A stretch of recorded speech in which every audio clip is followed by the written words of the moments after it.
Assalamualaikum warahmatullahi wabarakatuh. Pengobatan tibun nabawi adalah salah satu pengobatan yang dianjurkan oleh Rasulullah SAW, yaitu berbekam dan ruqyah. Herbal yang direkomendasikan adalah herbal honey berbasis syariah. Ya, bekam itu ada 4 macam. Yang pertama adalah bekam basah, yaitu kuah darah. Yang kedua adalah bekam kering, hanya di kop saja ngeluarin angin. Yang ketiga adalah bekam mencur, kayak dikerok. Yang terakhir adalah bekam untuk ngilangin sihir atau gangguan jin bisa. Wah, ini langsung poin yang paling seru nih ya. Bekam apa tadi? Gangguan jin?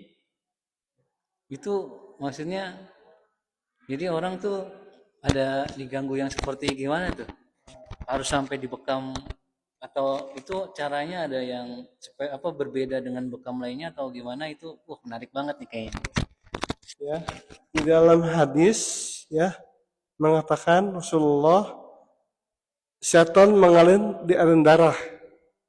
Nah, darah itulah tempat setan. Nah, dalam ilmu medis itu Tibun Nabawi itu adalah tempat darah kotor, tempatnya dia. Jadi dibikin sakit, bukan bikin kesurupan tapi bikin sakit, nggak sembuh sembuh, bertahun-tahun udah ke dokter nggak sembuh sembuh. Ternyata ada gangguan setan yang ngalangi apa penyembuhan tersebut.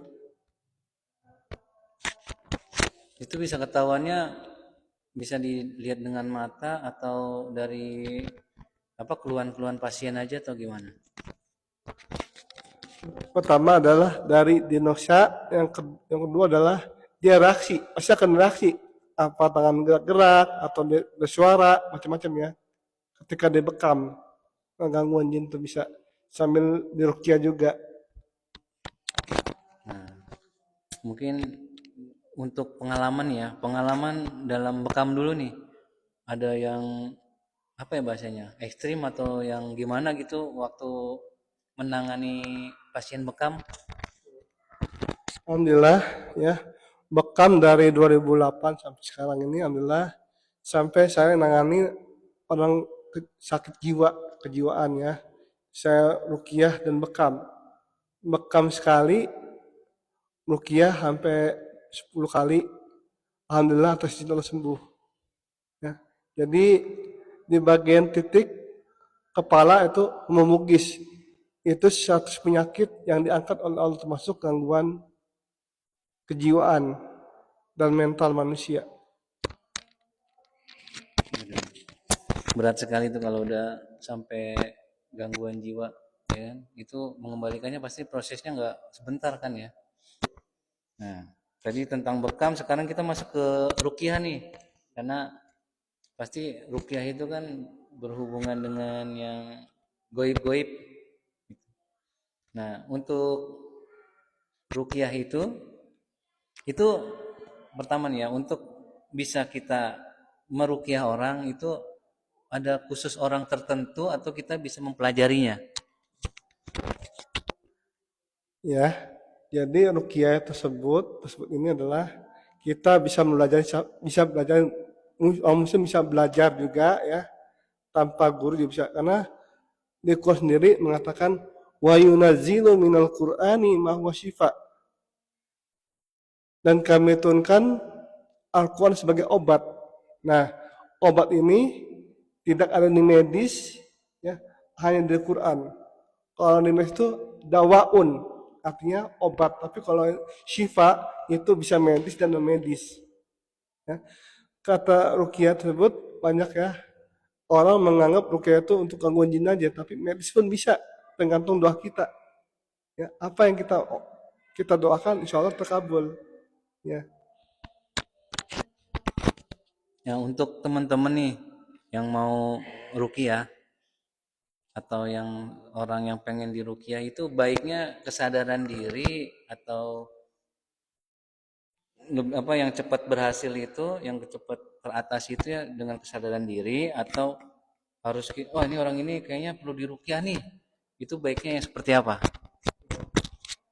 Jadi kedua-duanya bisa ya, tanpa tanpa di apa, misalnya ada orang kita rukiah bisa apa, kayak kamu rukiah tuh bisa ya.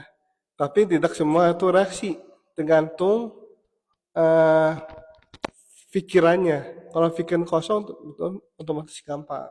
Ya, orang kayak melamun atau orang sering apa emosional itu gampang. Jadi tidak semua itu gangguan jin, tapi ternyata ada psikolog kan. Psikolog ini artinya ada trauma mendalam itu bisa, atau stres mendalam itu bisa rukyah, mungkin muntah-muntah saja.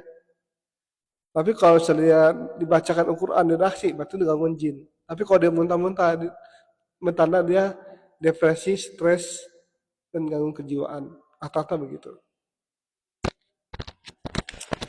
Nih kalau ngomongin rukiah kayaknya pengen sih tertarik di rukiah tapi ngeri juga ya ini kalau yang nongolnya aneh-aneh ketahuan juga ya kan. Nah, untuk Mas Fajri nih profesi rukiah dan bekamnya sekarang ini kalau ada teman-teman atau orang yang ingin apa menikmati atau melakukan rukiah itu untuk penyembuhan bisa kemana nih Mas Fajri? Kalau bekam bisa datang ke Harapan Baru, ya, di kelurahan samping kelurahan tuh PPDI. Tapi kalau rukiah bisa jarak jauh, bisa online, bisa apa video call bisa. Rukiah masal bisa di situ. Tapi kalau yang dekat datang aja ke sini. Insya Allah. Pengalaman saya banyak.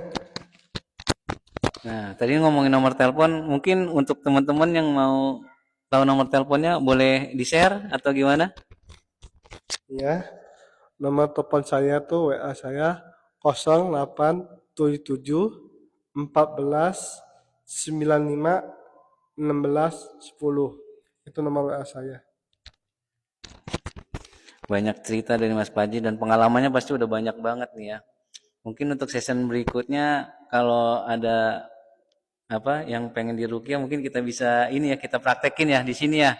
Sekalian kita share gitu kalau ternyata itu pengobatan itu sebenarnya ya nggak mungkin ada dari sistem medis dan non medis gitu kan. Kalau sistem medis kan pasti kita ke rumah sakit dan kalau non medisnya mungkin dengan rukiah dan bekam ini kan. Oke, sebagai ada penutup, ada pesan buat Ya, sebelum penutup saya ada kisah. Ya. Dulu di kampung 2010 ada bibi saya itu meninggal. Ya. Saya dari pulang ngaji itu semua pada nangis semua. Saya cek ilmu kedokteran, diagnosa mata, iridologi. Matanya ternyata masih hidup. Saya baca surah Al-Kahfi, alhamdulillah dia muntah, bangun lagi. Jadi saya cek dengan ideologi kayak apa, dalam istilahnya tuh dalam kisah tersebut, eh, dia tuh kayak meninggal, padahal belum meninggal. Kalau dia cek di medis.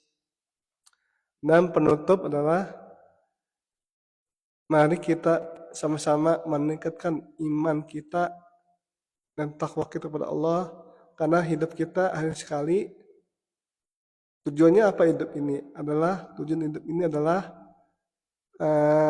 wa ma khalaqtul jinna dan tidaklah kami menciptakan jin dan manusia untuk beribadah. Tujuan itu. Kalau kita makin dekat sama Allah, maka semua urusan akan dimudahkan oleh Allah dan kita bersyukur. terima kasih Mas Fajri untuk pengalamannya dan untuk cerita kehidupannya. Oke, jadi bekam bukan hanya pengobatan tapi juga kesempatan untuk membersihkan tubuh dan jiwa. Dengan bekam kita dapat menghilangkan racun dan stres serta meningkatkan kesehatan dan ketenangan. Sampai jumpa lagi di season berikutnya di Komunikaden. Selamat